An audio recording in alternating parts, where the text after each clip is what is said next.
CEO দপ্তরে পৌঁছেছেন শুভেন্দু অধিকারী।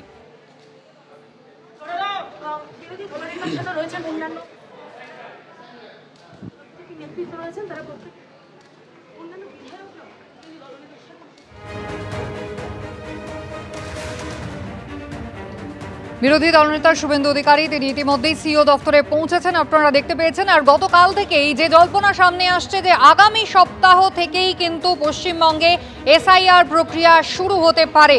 3 মাসের মধ্যে শেষ করতে হবে এসআইআর প্রক্রিয়া এবং সেই প্রক্রিয়া শেষ হওয়ার 3 মাস পরে এ রাজ্যে বিধানসভা নির্বাচন, যেমনটা সূত্র মারফত জানা গিয়েছে।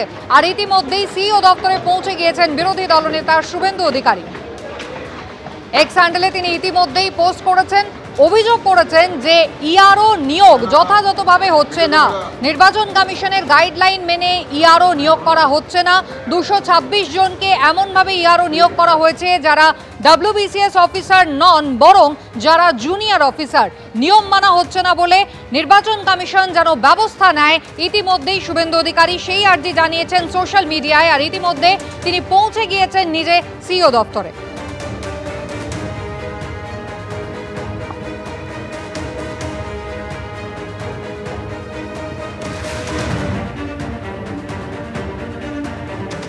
শুভেন্দু অধিকারী গতকালই বলেছেন, আশঙ্কা প্রকাশ করেছেন যে এনডিএ শাসিত বিহারে যেভাবে সহজে সুষ্ঠুভাবে এসআইআর সম্পন্ন হয়েছে, এ রাজ্যের ক্ষেত্রে তা আদৌ করা যাবে কিনা, প্রশাসন কি সহায়তা করবে আদৌ, সেই প্রশ্ন গতকালই তুলেছেন। আর এরপরে সোশ্যাল মিডিয়ায় তিনি পোস্ট করেছেন যেখানে ইআরওদের নিয়োগ যথাযথভাবে হচ্ছে না বলে তার অভিযোগ।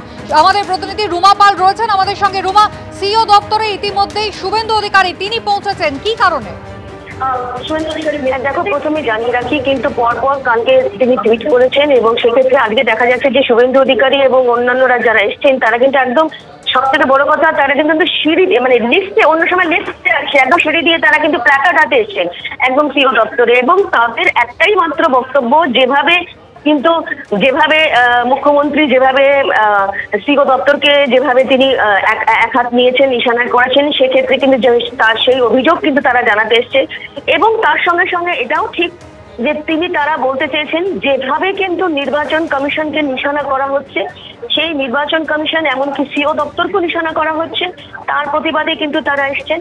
এবং অন্য একটা বিষয় বলে রাখি যে শুধুমাত্র স্ট্রিক্ট অ্যাকশনের কথা বলা হয়েছে এবং এই যে প্ল্যাকার্ড নিয়ে তারা ঢুকছেন সেখানে প্রত্যেকের প্ল্যাকার্ডে কিন্তু লেখা আছে কিন্তু কঠোর পদক্ষেপ নিতে হবে। কি পদক্ষেপ নিতে হবে সেটা কিন্তু তারা সিইও দপ্তরে একেবারে সিইওর কাছে মুখ্য নির্বাচনী আধিকারিক মনোজ অগ্রওয়ালের একদম তারা ঘরে গেছেন, কথা বলবেন। কিন্তু এটা কিন্তু অভিনব একটা পদ্ধতিতে তারা কিন্তু এই প্রতিবাদ জানাতে কিন্তু একদম আমরা দেখতে পাচ্ছি যে সিইও দপ্তরে এসছি। সিইও দপ্তরে আসার কারণে কিন্তু একদম যে বিজেপি আসছে এবং তারা যে সিইও দপ্তরকে বারবার কিন্তু নিশানায় নেওয়া হচ্ছে, কি কারণে তারা এই এসআইআর করার আগে কিন্তু তাদের নিশানায় চলে আসছে, কেন হচ্ছে এবং তার সেক্ষেত্রে পদক্ষেপ নিতে হবে। সেই পদক্ষেপ কি নিতে হবে তারা সিইওর সাথে কথা বলবেন এবং সেই পদক্ষেপের পরবর্তী সিইও কি করেন সেটা এখন দেখার। সব থেকে বড় কথা হচ্ছে যে যখন শুভেন্দু অধিকারী সিইও দপ্তরে ঢুকছেন তিনি একেবারে, অর্থাৎ কঠোর ব্যবস্থা নিতে হবে নির্বাচন কমিশনকে, এমনটাই দাবি বিরোধী দলনেতার। ইতিমধ্যেই তিনি সিইও দপ্তরে পৌঁছেছেন। রুমা, ধন্যবাদ।